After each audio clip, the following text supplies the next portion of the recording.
هادي واحد السيدة في عمرها 32 سنة، بصحة مزيانة وما عندها حتى شي مرض معروف، غير طيحة خفيفة على راسها، طيحة اللي ما تعطاش ليها كاع حتى شي أهمية. ولكن بعد أيام قليلة بدات كتلاحظ شي حاجة ماشي طبيعية.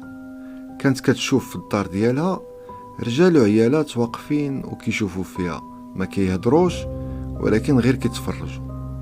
ما كانوش كيختفيو وما كانوش كيهددوها، ولكن وجودهم كان ثقيل، بحال الا شي حاجه كتراقبها. الاغرب من هادشي كامل، كانت كتعرفهم واحد بواحد، عارفه سمياتهم، عارفه الاعمار ديالهم، وحتى الامراض اللي كانوا كيعانيو منها قبل ما يموتوا.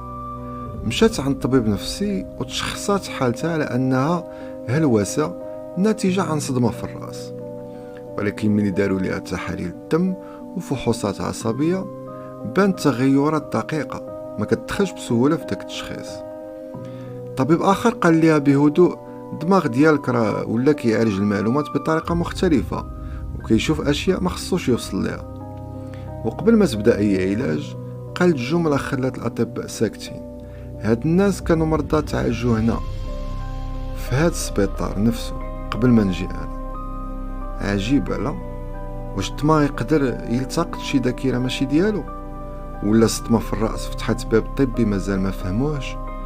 ولا هاد الحاله كتخبى وراها حقيقه كتخلي الطب يشك؟